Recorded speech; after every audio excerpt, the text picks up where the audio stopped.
So when you try to do these rotation problems, one thing that might be helpful is to draw a new x and y grid with your rotational point as the center. Because every point that you're rotating, it still should be the same distance from that rotational center right here. So let's start with this point up here. It's 1 to the left and 2 above the point. So when I make the rotation, it should be 90 degrees. That means it's ending up in this new quadrant over here. It started in the top left. It should be in the bottom left. Again, because we're going counterclockwise, we're going this way. So it should be somewhere over here. Now you got a choice to make. Should you do 1 left and 2 down, or should you do 2 left and 1 down? Okay, and there's a couple of different ways of thinking about this, but you're thinking about a circle.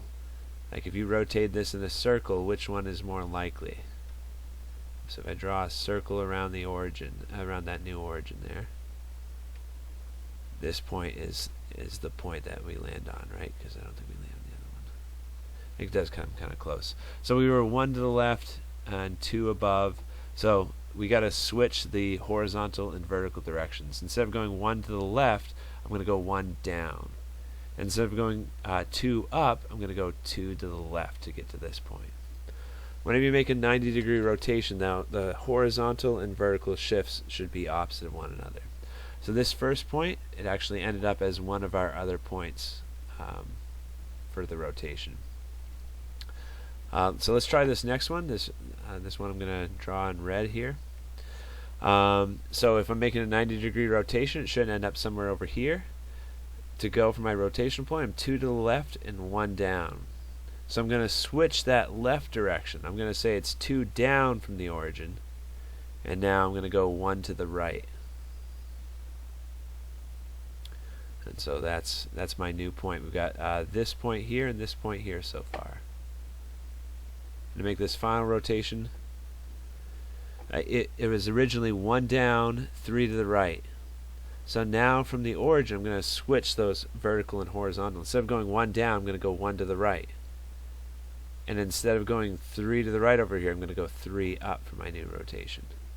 And there it is in the next quadrant. I started here, and making a 90-degree rotation, I end up there. So these 3 are our new triangle after the 90-degree rotation. Okay, so this triangle, rotating at 90 degrees clockwise. So here's my new x and y grid. If I make it, the origin be the rotation, the center of the rotation there, 1, 3. So 90 degrees clockwise, we're going in this direction. That basically means this point needs to be somewhere in this quadrant, because 90 degrees means we only go 1 quadrant over. And remember, 90-degree rotations are the ones where we switch the horizontal and vertical directions. So this point here, it's 2 left, 1 down. Left is a horizontal direction, so I'm going to go 2 up to go in the opposite direction. And then we go 1 down. Down is a vertical direction, so we're going to go 1 to the left, a horizontal direction. And now you can see it's still the same distance it is from the rotational point. So that's one of our new points. We've rotated this one. I'll put a check just so I don't forget, because we got doubled up points. We got to rotate this one over into this quadrant. It was 1 left, so for my new point, I'm going to go 1 up to end up in this quadrant. The opposite, vertical and horizontal, they get shifted, they get switched with each other when we are doing a 90-degree rotation. So this one was 1 left, now it's going to be 1 up, and it is 2 points up from the rotational center, so I'm going to go 2 points to the right to make my new point. And maybe those arrows will help. And then here, if it's 90-degree rotation, means it needs to be in this quadrant over here. So it was 1 point down and 3 to the right. So I'm going to go 1 point to the left and then 3 down. I switched those horizontal and vertical rotations. Let me just double check that one too.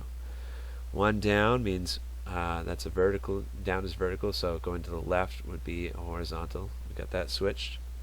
And then 3 to the right, that's a horizontal direction, so I'm going to go 3 down from the reflection point. So we've got, I forgot this one was the original, so this one got rotated up here, here, and here.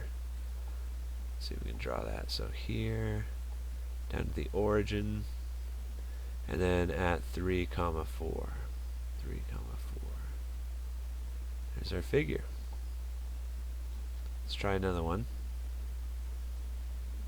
270 degrees, that's similar to a point P is our center of rotation. So let's make a new axis on that just to visualize where the rotation is going to happen. Like B, rotating at 100 degrees means we should be in the opposite quadrant of our rotation. Okay, so this would be like over here in the next quadrant to the left, that'd be like a 90 degrees rotation going counterclockwise. 180 means you're in the diagonally opposite quadrant there. So B was 1 up and 1, 2, 3, 4, 5. Sorry, it was 1 to the right and 5 up, I should say. 1 to the right and 5 up. So B is going to be 1 to the left and 5 down. 1, 2, 3, 4, 5. So something down here for our new B. 180 degree rotation. When it's 90 or 270, you have to switch the horizontal and vertical rotations, the movements, translations, I should say. When it's 180 degrees, they stay the same, they're just going in opposite directions. So instead of going 5 up, I went 5 down. Instead of going 1 to the right, I went 1 to the left. Same thing for A here. That's 1, 2, 3, 4, 5, 6, 7 to the right. So 1, 2, 3, 4, 5, 6, 7. Sorry, that's 7 to the left. Now it should be 7 to the right. And then it's 1 down, so it should be 1 up here. And there's A when we've rotated it 180 degrees. It's in the opposite quadrant. Okay, we wouldn't want to go 1 down because that would not be the opposite quadrant. 180 degrees, it should be diagonally opposite from one another. So C is 2 down, 2 to the right. We're going to go 2 up and 2 to the left. Just go in the opposite direction. So this is our new 180 degree rotated triangle.